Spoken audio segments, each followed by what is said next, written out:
Someone recently asked me a question. They said, why would I pay you monthly for a website I can build myself? My answer was simple. Not only are we building the site for you, we're also hosting it.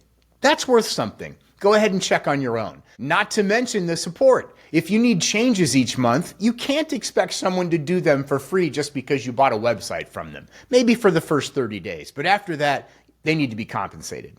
That's why paying monthly makes total sense. Now let's talk numbers. Websites can cost anywhere from a few $100 to $30,000 on the high end. That's if you purchase them outright. But even then, you still need to pay for maintenance and hosting, unless you're doing all of that yourself, which, let's be honest, hardly anyone does anymore. Another common question is this: do I own the site? Most people think they do. One of my clients wanted to make a change recently. The web team said, you can buy the files, the website basically, for X amount of dollars. That amount was equal to what they paid that web dev team per year. And they've been doing that for many years. And get this, that same web dev team was also building sites for at least two of their direct competitors. Competitors less than 5 miles away, targeting the exact same keywords. Does that make any sense?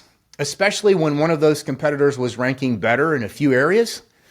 How does that web dev team with a straight face look into someone's eyes and say, we're doing the best we can for you and your two direct competitors and whoever else we can sign? To be fair, their sites looked really nice. All of them do. But they weren't upfront about what happens when the relationship ends. So take that for what it's worth. There are always two sides to a story. It's great when both sides can find a solution that benefits everyone. The customer is not always right, but neither is the provider. As a consumer, you have every right to choose what aligns with your goals. Wrapping up here, here's what to look for. Find out the total yearly cost if you're paying monthly. Get it in writing. Ask how much edit time is included each month and what happens if you go over. We include 30 minutes of edits each month included in our fee. Make sure hosting is included and ask about server speed because yes, speed impacts SEO. Google does penalize slow loading sites. And finally, ask what happens if you end the relationship. Do you own the files?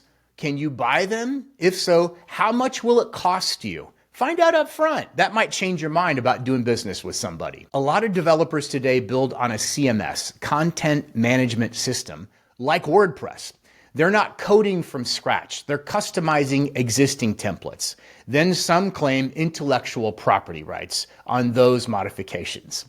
I get it. It's not easy to work in WordPress unless you know what you're doing. So yes, they should get paid for their expertise and their time. But the real question is, how much? Let common sense be your guide. If you got something out of this, please like and subscribe.